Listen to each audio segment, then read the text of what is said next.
wanawake kwa mchango wao mkubwa katika jamii na dunia kwa ujumla, mafanikio yao katika kitengo ama vitengo mbalimbali na kadhalika.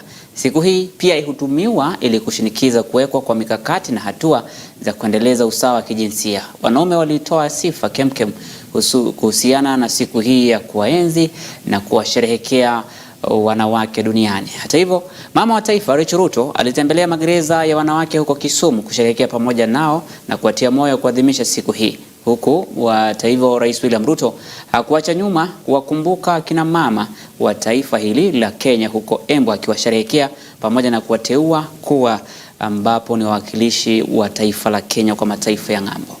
Happy International Women's Day. I'm happy to join you in celebrating this significant day. Today, we are gathered here at Kisumu Women's Prison, united in solidarity with women across Kenya and around the world. I bring you greetings from the President, Dr. William Ruto, who sends his regards to all the remarkable women of our nation, including those present here. He is celebrating this day in Embu County. Last year, I celebrated the day with the women at Langata Women's Prison. I'm glad that I'm able to join you here in Kisumu for the 2024 celebrations.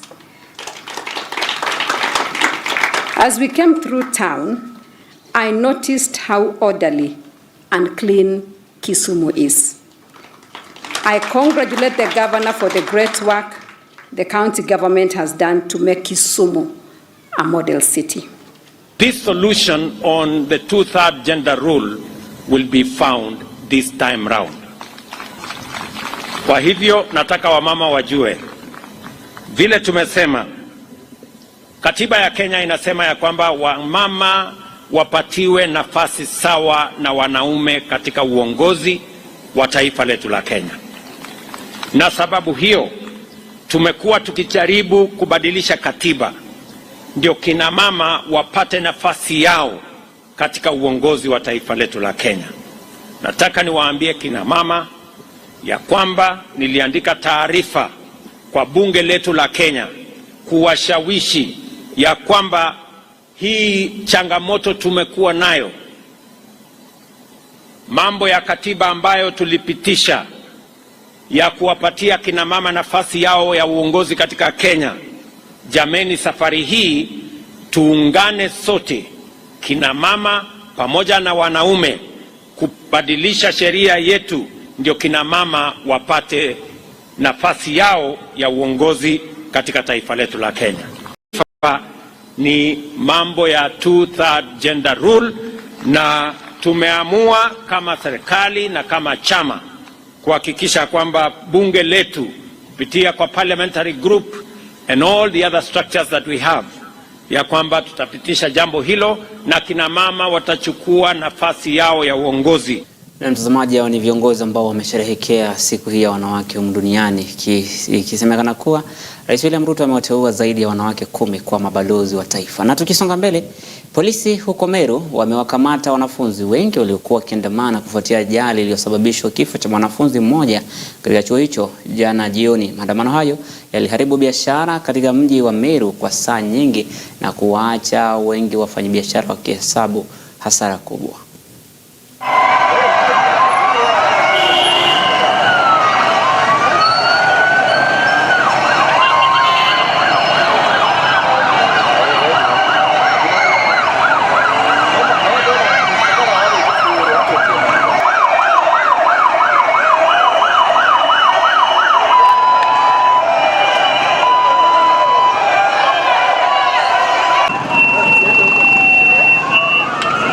Msiende huko.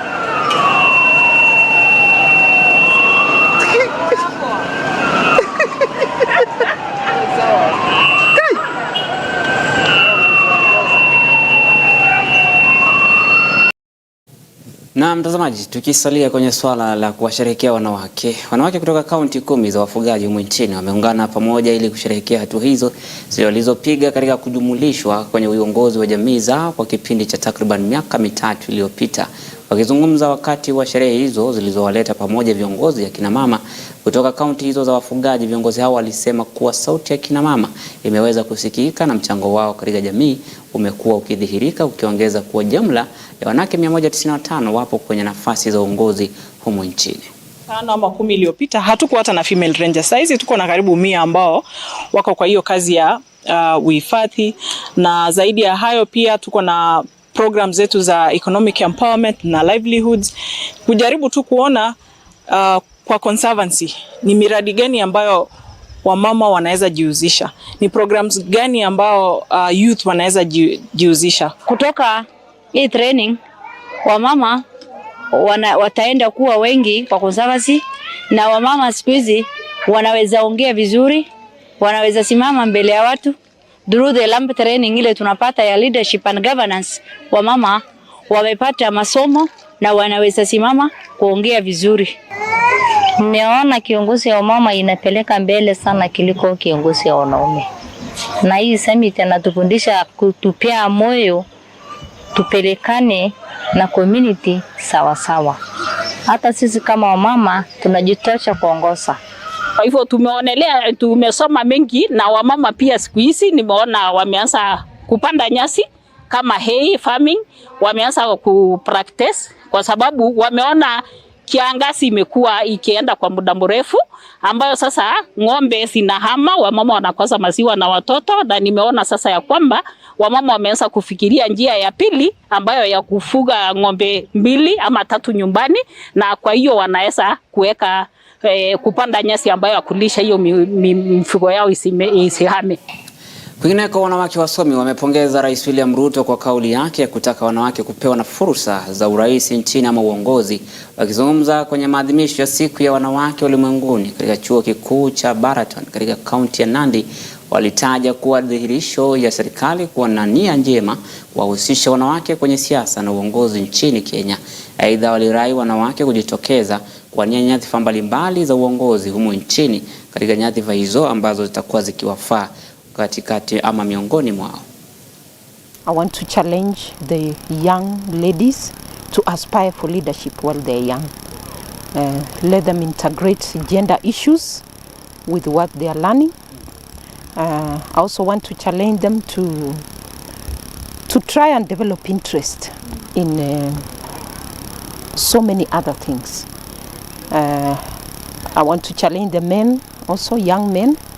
They know where they have come from. There are many women who have supported them.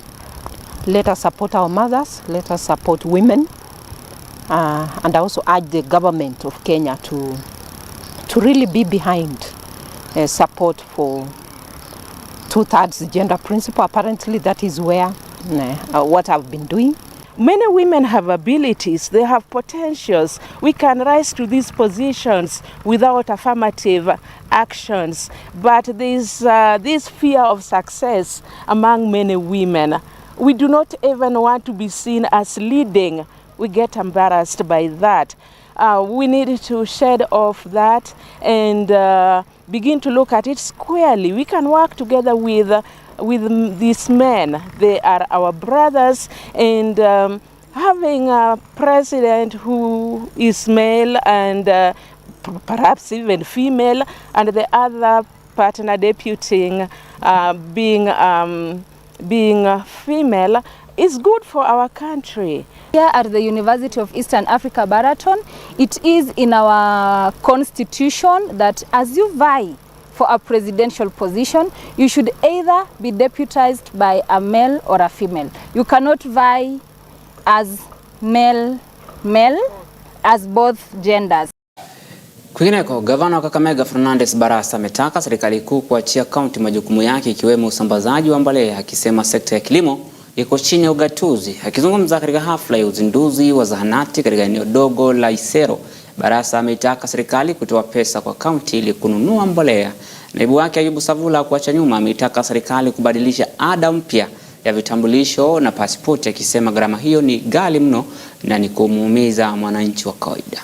In order for us to serve our people, kwa sababu tumefanya research ya udongo wetu, we want to urge the national government ile pesa ambayo wanatumia kununua mbolea wapatie counties ili tuweze kutosheleza wananchi wetu kununua mbolea ambayo itasaidia pakubwa watu wetu wa Huisero na Kakamega County. Hii maneno ya kusema mama akipoteza kitambulisho alipe shilingi 1,000, hiyo haitawezekana.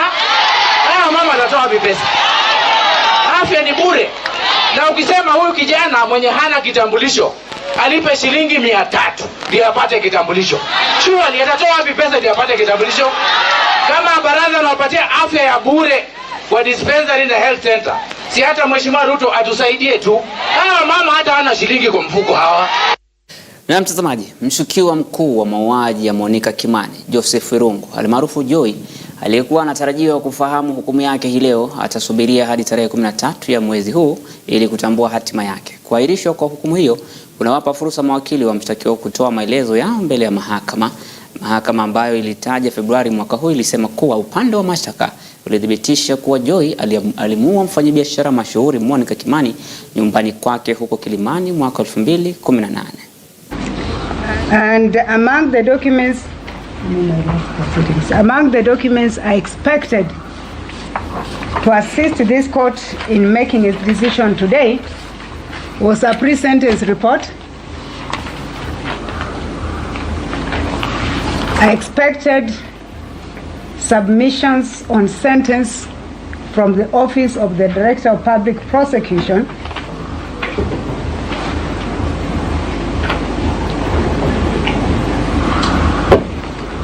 I expected a write-up, if any, from the victims' families, counsel in form of submissions. And I expected a write-up from the accused person's lawyer in no other form than mitigating or mitigation submissions. Without, of course, having to repeat what I've said, having had the family challenge up to Wednesday, the only time I would have called for the file was yesterday, which I did. I called for this file in the morning and I only managed to get it at 4 p.m. And that was not too late for this court to do its work today. But the most disappointing bit, which I must go out clearly because I have become a victim of, the document that was availed was a pre-sentence report. I did not have any other document for me to consider, to sit down, even if it was overnight, to prepare my judgment on sentence. Na tukisonga mbele, Askofu Margaret Wanjiru wa kanisa la Jesus is Alive Ministries amemsuta vikali Rais William Ruto na naibu wake Rigathi Gachagua kufuatia uvamizi wenye utata katika majengo ya kanisa lake na maafisa waliokuwa wamevalia sare za polisi. Akizungumza na waumini wengi wa kanisa hilo, Askofu Wanjiru alieleza masikitiko yake na kufaidhika kwake wakati wa mkutano na wanahabari baada ya makabiliano na maafisa waliokuwa wakitekeleza sheria ya ubomozi wa kanisa lake kwa madai kuwa ni ardhi ya shirika la reli humu nchini. We are dealing with land grabbers that have been supported from very high powers that they have become untouchable. Very high powers that as they are there, they can tell you, you are fighting government and you should stop fighting government. So I want to say to our government and to His Excellency, our President William Ruto, and to our Deputy President Rigathi Gachagua, we loved you, we voted for you, we supported you, you have rewarded us with broken legs, broken arms, hurting bodies. You truly, truly, truly have rewarded us with evil. A week ago, we shared the pulpit in Nyayo Stadium, repenting as the body of Christ because of sins that were committed to our very dear friend, good minister, and a father in the gospel, Benny Hinn. We did very well. But behold, after Benny Hinn forgave, or whoever else forgave us, is this the revival we were expecting? Land grabbing by government officials in front of the eyes of government? How many screams does Bishop Margaret Wanjiru has to make for any one of you to respond and rescue us? Now let me tell you something.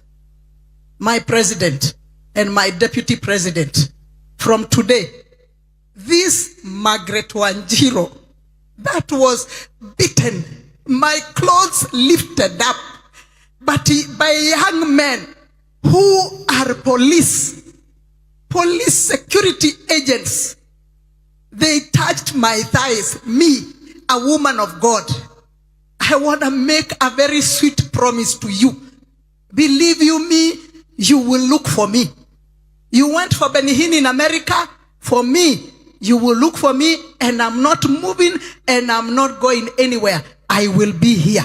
You have started a fight that you cannot fight. This one is in the heavenlies. Na tukisonga mbele na taarifa zingine, mamia wakazi wa Shinyalu na maeneo jirani walipata fursa ya kipekee ya kukutana na majaji na wafanyikazi wengine wa mahakama ya Kakamega katika mkutano wa kutoa hamasa kuhusu sheria uliofanyika katika soko la Lubao. Hii ni baada ya kubainika kuwa idadi kubwa ya kesi katika mahakama ya Kakamega zinahusu masuala ya ardhi, huku machifu na manaibu wao wakilaumiwa sana kwa kupokea rushwa katika kujaribu kutatua migogoro ya ardhi vijijini.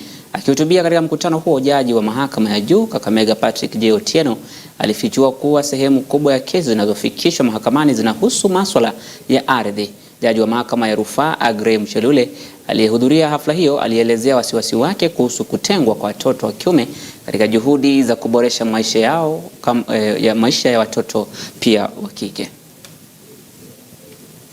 Kama una shida ya shamba, unafikiria ulinyang'anywa shamba ama unanyang'anya mtu shamba na anajaribu kuipokea, pia kuna hiyo koti ya mashamba tu. Hiyo sikiza tu mashamba. Ukitoka hapa nenda kule utasaidiwa.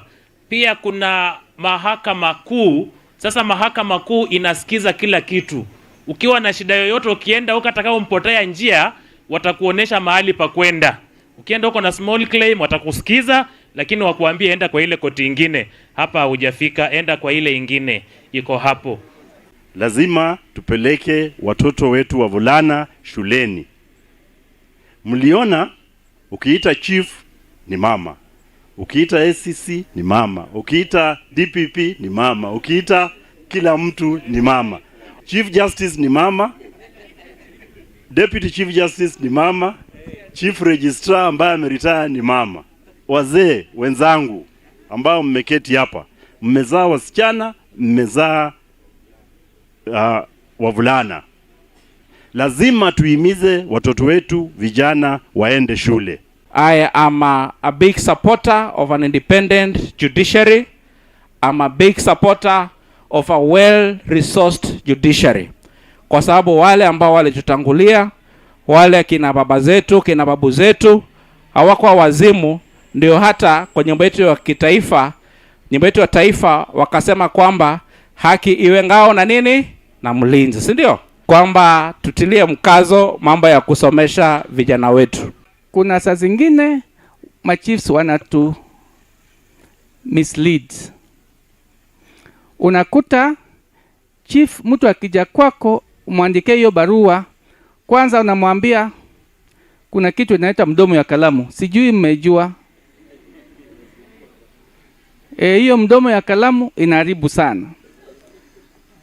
Na hapa Kakamega inaonekana hatufanyi succession mingi vile inafaavyo, kwa sababu machiefs hawasaidii wananchi kwa hiyo service.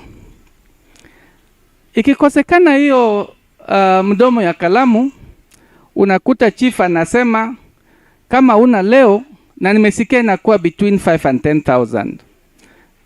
Hiyo kalamu lazima iwe very expensive, sivyo? 5 to 10,000 to do a letter. Kwingineko, baraza la madaktari na madaktari wa meno nchini KMPDC limefunga vituo 80 vya afya katika kaunti ya Kajiado kwa kutofuata kanuni za utoaji leseni. Vituo vingine vitatu pia vimefungwa kwa kutodumisha viwango vinavyoainishwa. Wakiongozwa na mkuu wa baraza hilo Daktari David Kariuki, wamesema kufungwa huko kunajiri baada ya operesheni ya maafisa wa afya kuanzisha mchakato wa kuondoa vituo vya afya mazahanati ambavyo havina leseni kuhudumu kaunti hiyo wakitaja kuwa wataendelea na operesheni hiyo hadi pale vituo hivyo vitaafikiana na matakwa ya sera za afya na leseni za kuhudumu. Kuna ongezeko la visa ambazo zinatoka katika zile tunaita private facility ama hospitali ya kibinafsi ambayo inakuwa ama inaendeshwa na wale ambao hawajahitimu kikamilifu. Tumefikia vituo 368. Kati ya hizi 3 tumefunga ile tunaita partial ili waweze kufikisha huduma mahali ambapo inafaa. Vituo vingine 80 tumefunga kabisa kwa sababu havijafikia viwango ambavyo tungependa ziwe zimefikia. Wakati ambapo tumekuwa tukitembea pia tumepata watu 27 ambao wanatoa huduma na wala wao sio madaktari, sio wauguzi, sio wafanyikazi wa afya wa aina yoyote. Hawa wameshapelekwa kule kwa polisi. Na kwingineko, maafisa wa polisi wa Kenya na Tanzania katika kaunti ndogo ya Kuria Magharibi, kaunti ya Migori, wamefanikiwa kunasa zaidi ya magunia 10 ya bangi yenye dhamani ya shilingi milioni 20 katika matukio mawili tofauti katika mpaka wa Kenya Tanzania huko Isibania. Kamanda wa kaunti ya Migori Francis Nguli amesema kuwa bangi hiyo ilikuwa imewekwa katika mifuko na ikisafirishwa kupitia gari na zingine kupitia usafiri wa pikipiki katika mpaka huo, huku akikamata gari hilo lilokuwa likisafirisha bangi, akisema uchunguzi zaidi umeanzishwa. We are able to impound netting at least a total of 10 sacks, that is of cannabis sativa, that is bangi. One of the bags, it had stones of cannabis sativa, and 9 of them, it was the fine bangi which was ready for market through our officers. We are able also to trace a matatu Nissan which was dodging the police, but through the information and the intelligence that we had, we also impounded that matatu of one of the circles in Migori, and in that matatu there was 1 sack and several stones of the same valued at 4.95 million Kenya shillings. Na mtazamaji, baadhi ya mashirika yanaendelea kutimiza mwito wa Rais William Ruto na kuhakikisha jumla ya miti bilioni 50 imepandwa humu nchini. Akizungumza na wanahabari wakati wa zoezi la upanzi wa mikoko la kina na 40,000 katika eneo la Jomvu Creek, meneja mkurugenzi wa shirika hilo la mafuta KPC Joy Sang amesema kuwa umuhimu wa upanzi wa mikoko hii unasaidia katika kuimarisha uchumi wa eneo bunge dogo ambalo ni hilo la Jomvu. Kwa upande wake, afisa mkuu wa ulinzi wa msitu nchini Alex Lemarukoko amesema wale ambao wanashiriki ukataji wa miti ovyo chuma chao kimotoni, huku akitoa mfano wa kuwashika vijana 8 katika kaunti ya Kilifi kufikia sasa. Lemarukoko kwenye zoezi hilo, shirika la KPC na lile la utoaji huduma na kulinda misitu pia walitia saini mkataba wa maelewano wa kuendeleza upanzi wa miti katika maeneo tofauti humu nchini. We are looking also to adopt other forests across the country, but this is our main one. So 50 hectares. 50 hectares here in this Jomvu Creek, in mangrove. Okay. Yes. But today, yes, basically we are engaging in planting of the mangroves for purposes of stabilizing our coastal ecosystem. We also realize that mangroves offer a transitional space between the terrestrial and marine ecosystem, and they stabilize the interface area, and they also act as a habitat for various and with 440,000 propagules having been planted, and all of them have survived because of their commitment. That is very commendable. So we are happy, and we know that going forward we are going to have a very good relationship.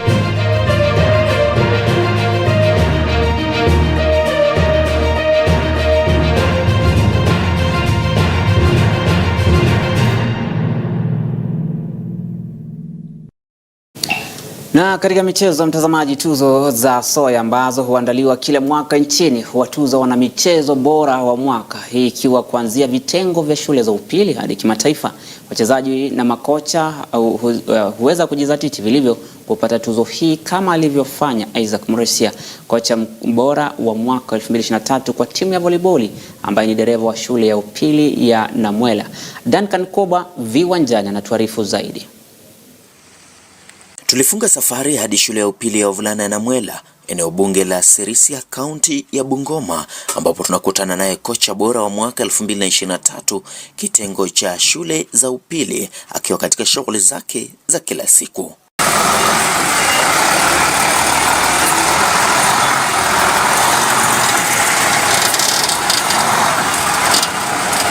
Mresia ambaye ni kocha mkuu wa timu ya Namwela na mabingwa wa mchezo huo kanda ya Afrika Mashariki na Kati baina ya shule za upili, anatudakulia safari yake ilivyoanza hadi kupokea tuzo hiyo ya soya mwaka 2023. So we won, tukaenda finals, tukakutana na Mgongo. Tulishinda na Mgongo 3-6-1. Na Mungu alikuwa na sisi. Tulipunguza makosa zaidi. Mtoto wangu walipunguza makosa na walijituma sana. Mimi ni driver wa shule. Na drive coaching ndio ilifanya nikaandikwa kwa driver. Mungu amenisaidia sana. Nataka kushukuru Mr. Principal, Mr. Mutaki. Alipoingia kwa hii shule, amekuwa ni baba and a half. Ametusaidia sana. Bodi yetu ya Namwela naishukuru sana kwa sababu wamesimama na sisi. Tulipoenda nationals, in fact wanatuma representative, tunaenda na yeye. Mimi siamini kama kupata hii bronze medal na kupata hii award ya soya haichakuwa rahisi. Chukazi ambayo ninafanya pale kwa naweko kwa maombi, community mzima inanipenda. Na watoto ambao wanakutana nao wananiheshimu sana. Watoto wanakaa kwa mikono yangu wananiheshimu zaidi.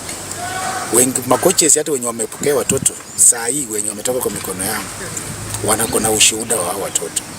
Usimamizi wa shule ya Namwela kupitia naibu wa mwalimu mkuu Stephen Nyongesa unajivunia umaarufu aliyojizolea kupitia mchezo huu kando na masomo. It was in their genes that they take up volleyball, and even it's by default. It was fixated by even the board of management, including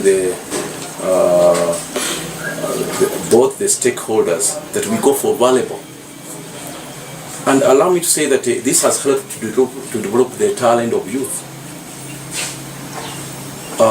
Many youth, especially those who are talented in volleyball, make Namwela Boys High School a choice.